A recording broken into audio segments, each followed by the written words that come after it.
Wala ka ng takas mula sa aking freedom shotgun. Oh yeah!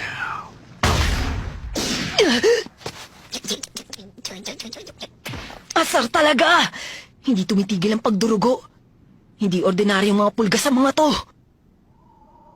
Area P9, Y7, X8, C4, Point Y5, X3, C1. Okay.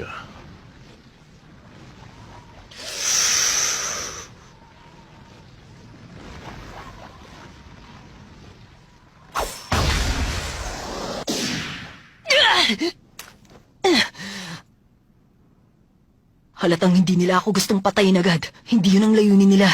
Ang talagang layunin nila, dahan-dahan akong ubusan ng lakas sa labis ng pagdurugo. Espesyal lang, mga pulgas ko.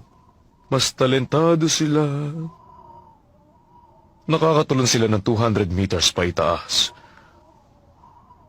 At kung isasama mo pa ang puwersa ng aking airgun, hindi sila mapipigilan. Oh yeah! Aba, nailaga na niya. Kaya para walang kalaban-laban sa isang to ang Ape Squad. Mas mahihirapan silang barilin ako kung maglilikot ako. Pero yun ang gusto nilang mangyari para manghina ako lalo. Kaya hindi pa pwede yun. Mas dapat akong mag-conserve ng lakas.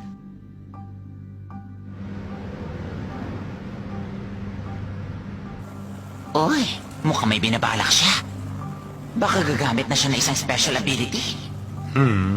Subukan natin ang kakayahan niya. Okay.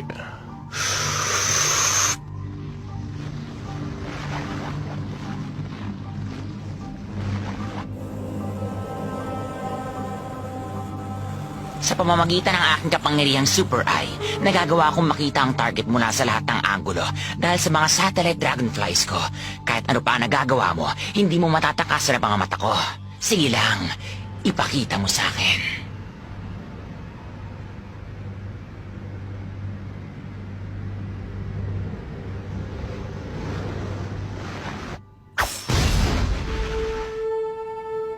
Hindi nakakagamit ng N si Killua. Ang N ang teknik ng pagpapalawak ng oras sa paligid ng katawan at pagpapanatili nito sa mahabang panahon. Isa ito sa mga kahinaan niya. Aminado siya sa kahinaan niya niyon. Kaya naman hindi niya pinapalampas ang oras niya ng higit sa saklaw na komportable siyang gawin. 57 sentimetro mula sa katawan niya, napakaliit lang. Ibig sabihin, kung gusto niya mailaga ng isang balang paparating, mararamdaman niya palang yon kapag 57 sentimetro na lang ang layo nito sa katawan niya at kailangan niyang bumawi sa kakulangan ng N gamit ang kanyang superhuman speed at reflexes para maiwasan ito ng point blank. Pero, sa pagkakataong to, hindi siya umiwas. Ginawa niya yun upang malaman ang anggulo ng bala. Nagmula sa direksyong yon! Aba, sinadya niya magpatama para matuntun niya ang lokasyon ng bumabaril sa kanya. Ayan na, mabilis siyang papunta sa kinaroroonan mo. Okay. Sige lang, bata. Yan nga ang gusto ko. Yung sugat na nagalusan lang ng balang pulgas, tumigil sa pagdurugo. Malamang may nilalabas ng kemikal yung pulgas na yun na pumipigil sa natural na pag-coagulate ng dugo. Kapag hindi huminto ang pagdurugo ng iba ko pang sugat, magkakaproblema ako. Hindi ko na patatakasin to! Siya na ba yun?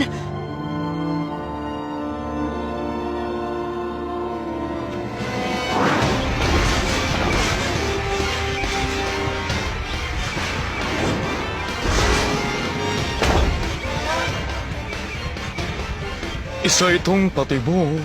Kahit alam mo yun, susunod ka pa rin ba? Pakailam ko, patay ka na.